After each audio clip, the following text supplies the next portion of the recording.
Thank you very much. My name's Ian Boyd and I work for ARC Biodiversity and Climate. We're just over in F148, just over there if you'd like to come and have a look afterwards and have a chat. We're most interested in a resilience conversation that combines ecological functionality with human well-being in the same place at the same time. We're talking about synthetic ecosystems in the urban environment, which have multiple benefits.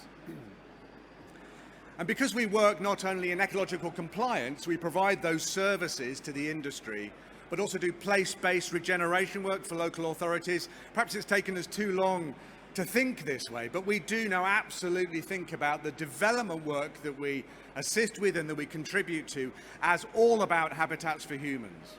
That's precisely what it's about. We work a lot with local biological records associations and organisations. So the Isle of Wight has 7,000 species. Actually, it doesn't. It has 7,001 because we miss ourselves out of that every single time. We are, broadly speaking, medium-sized social mammals, but we're exceptionally bad at building habitats for ourselves. We do it extraordinarily badly, and that's often because the design approach that is taken, not always and not only volume house building, misses out people. It's not that interested in the quality of life of the inhabitant. It's interested in the efficacy of getting through the planning process as quickly as possible. But the quality of life is a fundamental resilience conversation. If we're building places that make people ill, and we are, what possible hope do we have for a resilient future?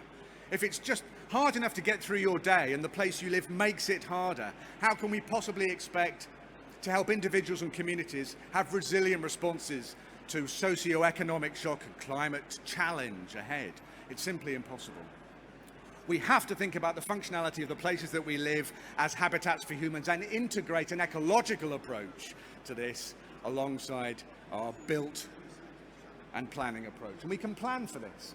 This is taken from, I think it's called the Place Alliance, their audit this year of the housing stock of the UK, and it is absolutely shocking. So their response to this, their conclusion was the majority, not just a bit, but most of housing that is built is poor quality. That is just unbelievable. It's just extraordinary. Now, I don't know where that is. It's from their report, however. I'm not trying to demonize this place, but this is just a perfect example of how we build places in order to maintain them. You just know that that place is built for efficiency of maintenance and nothing to do with quality of life at all. All it wants to hear is the sound of mowers every 2 weeks. It's not interested in birdsong. So we are building places to maintain, and we're missing out life in between entirely. It's absolutely insane. And we're just storing up problems and issues. We're making it harder and harder and harder to respond to the challenges that are coming our way in the environments that we create for ourselves. It makes no sense at all. Instead of which, we just need to find an ecological approach that provides healthy places where we can thrive and as a community come up with the sort of responses we are going to have to negotiate and at the same time make room for the natural world. It is a holistic ecological approach to the built environment for people and wildlife at the same time. It sounds fanciful, it simply isn't. Using ecological leverage to make better places for people is a planning tool for resilience, and we're not using it. And the reason we're not using it is that there are no public health tools. In the 1970s, so 50 years ago, there was a discipline called human ecology. It existed. There were people like Lewis Mumford. There were people like Forrest Stearns, a heroic urban ecologist from the States. All you need to know is in that single paragraph, it is simply perfect because it describes designing habitats for human beings. And if we followed that list of instructions in an imaginative and creative way, we would be building the places that we are not building now. And the Place Alliance audit would not say the things it has said, because we've forgotten. Somehow human ecology as a discipline has evaporated entirely. It doesn't exist. We have to have it back. We knew how to do it, we forgot how to do it. So this is not rocket science, it is not complicated, it is simple, it is straightforward. We just need to get on and do it. Now, our approach to that is to think about building features that are useful for wildlife, so they have an ecological function that is useful in terms of mitigation, enhancement, net gain, all of the policy drivers we are talking about, but they have a public realm function, they have a decorative function, they have an aesthetic appeal. How can we incorporate ecological value into the built places where people live in such a way that it improves the lives of people too? Now, of course, you have to be careful. We can't drag wildlife into an ecological sink and destroy it with cats, which is a risk. But we are sophisticated mammals. We can do this. We can design ways of bringing wildlife into the human domain that is good for wildlife because it's good for people. They are not exclusive missions. They are the same mission. These are simple tweaks that we have used in urban environments that encourage people to engage with the natural world in a more interesting, shared, communal public space. And it's the public spaces that are going to drive resilience as much as the individual homesteads that we build. The places where we live, the places where we work, the places where we learn. That built environment has to be good, but the space around it has to be good as well. It's not a throwaway space. It is contributory to the resilience agenda. It's crucial to the resilience agenda. Now, we are ecologists fundamentally. The leverage we have over the built domain is ecological. Wildlife policy and law terrifies developers. You say dormouse, they're horrified. You say newt, they faint. Our job, because we do not have public health tools available to us, why is that? There is such a thing as a health impact assessment. Have you ever seen one? I've never seen one. I've never encountered one, ever. But it does exist. Why do we not have the health community contributing to the debate about the design of places in planning? I've never once seen a response in that way. But we can use wildlife law to make better places for people. If we design a place that is good for dormice, that generates the best possible informal play area that you can imagine, then we're doing a good job.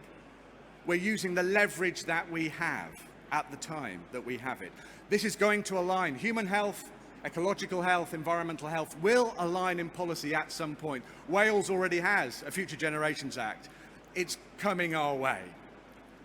But in the meantime, we have to use the ecological tools that we have. So using protected species to produce better places for people, that's exactly what we should be doing. Our obsession with pollinators is wonderful. That beautiful thing is Andrena labiata, a ground nesting bee that feeds on Germander speedwell. We can make that happen. We can create habitats for that. But in doing so, we have to enliven and enrich the public spaces for people, which makes more resilient places, healthier places to live. So we're talking about using ecological tools to deliver human health and well-being. We're integrating ecology and human health. And that approach fits into every part of the urban resilience debate. It fits into each part of this by using an ecological approach to the human realm that draws in the natural world. As policy drivers demand of us, we're anticipating the next resilience discussion, which is a human well-being discussion. So at every part of that chart, thinking about ecological value in the built environment delivers a better place for people. It has a carbon function too. Am I okay for time? It has a carbon function too. Just a quick example, if I may, just a couple of examples of how this can work in totality. I have worked on sites, and I'm sure many of you are familiar with, a cut and fill development on a steep slope.